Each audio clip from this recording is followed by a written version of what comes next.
So there's a woman standing in her kitchen, staring out the window. She's cleaning up after dinner. She is in pain. The kind of emotional pain that comes when one's relationships are falling apart, when one's community is breaking in two. She is wondering how things got this bad and whether she should even stay here any longer. This community that she grew up in, the people who know her best that no longer speak to her, and she no longer speaks to them.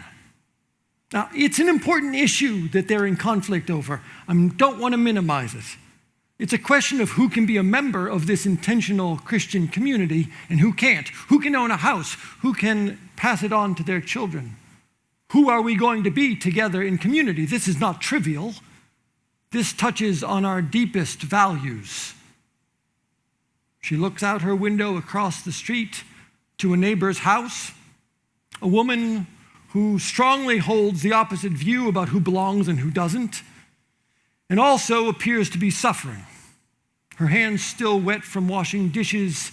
She is stirred in this moment by some sense of hope and some sense of despair, some sense of wanting to be known and understand and wanting to be understood.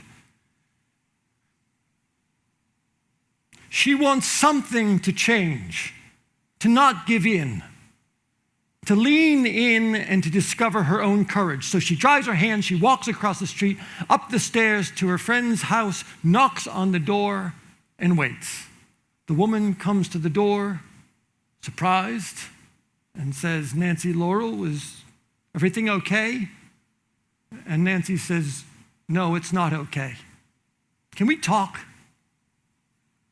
"Sure. Come in. I'll make you a pot of tea." Tea is important. And they spend the whole evening talking. I facilitate dialogues in divided communities all across the country. You've heard the list. And people often ask, how do you get involved in these dialogues? And I tell them a story just like that one. That's a true story. A courageous woman, and it's usually a woman, crosses the street to talk to someone on the other side. And they then reach out to make space for other people in their community to talk. Now, there's no doubt we're in a polarized time. We've heard the cost all night. And when a community is polarized, this is what happens. Normally, we are really good about living in and out of diversity, living in different groups. You all are a part of different members of a group in your community. And in normal times, that's great. And then something happens, some threat or some decision comes, an election perhaps. And we break into two groups. We break into advocacy groups to advocate for the things that we care about. And that's great.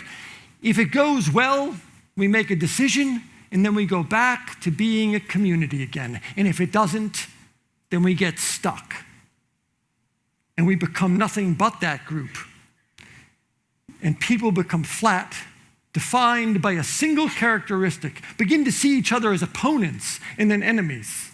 You're no longer Judith, the mother of three, a school nurse, a volunteer at the old age home, a Republican, a Midwesterner, a singer in the choir, a lover of birds. You are just Judith the Republican. Conflict flattens people. We forget so much about each other, and I see it happen over and over and over again. The once fellow volunteer Sunday school teachers who make sandwiches for the homeless shelter, who are Bible study mates, people who helped assemble the jungle gym in the back, are now just pro and con gay marriage.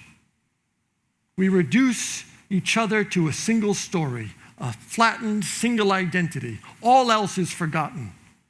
We reduce and are reduced.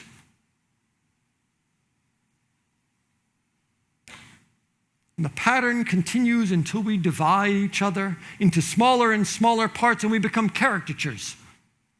Now, the paradox is that the only way we can get out of this is with each other.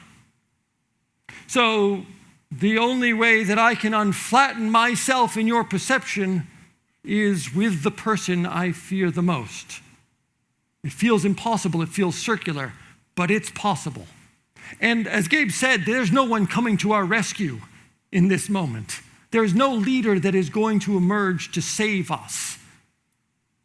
We can't wait for the next hurricane, or for the next wildfire, God forbid, terrorist attack, to remember what we mean to each other. Think about that word, remember. To put the members of a community back together, to put the pieces of a broken person back together, and to remember all that we've forgotten about one another in the moments of conflict. 150 years ago, Lincoln asked us, he urged us at our most divided moment to bind up our nation's wounds. Today, those wounds are still too fresh. This is a moment for courage. Community is an act of courage.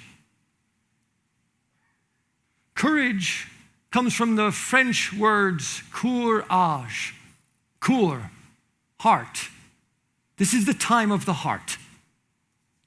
Crossing the street is an act of the heart. And you already know what to do. I know you do, because if I asked you to think of an argument you had recently and what you could do better, reflecting back on that, you would tell me you should have walked away before you said that nasty thing. You should take a minute to think about what that other person cares most about. You should tell the person how you feel. You should listen to their story without interrupting them. You should breathe. And it all amounts to this. You should ask, you should listen, you should reflect, and you should speak from your heart. That's how we remember each other. We ask, we listen, we reflect, and we speak. That's the sound of healing beginning.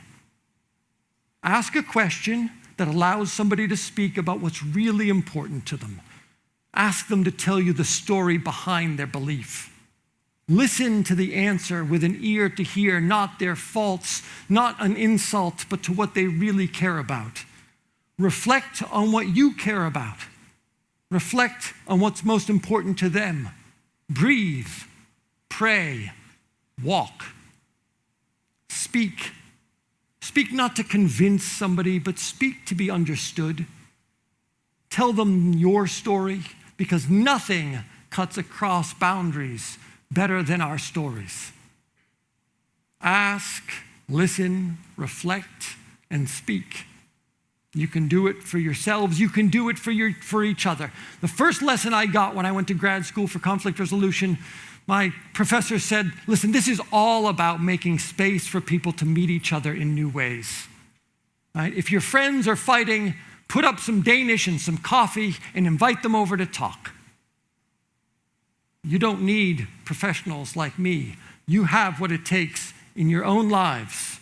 And it's being done all over the country. There is a woman in Raleigh, North Carolina. She's a mother of 3, bringing together police officers and communities of color to have dialogues. There's a retired person in Western Massachusetts who is bringing people together to talk about guns in their communities. There's a teacher in Jamaica Plain and one in Arkansas that is having their students write letters to each other across the country about what it means to be an American. It's the 2 women from the community I spoke about at the beginning. It's a warm drink. It's an invitation to sit and talk. It's a willingness to listen, to reflect, and to speak. There is someone in your lives right now that is waiting for you to make space for them to speak. The healing of this nation will come in the moments that we reach out to each other and remember each other. When we gather in groups, in kitchens and in living rooms and in places like this, to ask, listen, reflect, and speak, we have the courage of our convictions. If we match that with the courage of community, we can heal this nation. Thank you.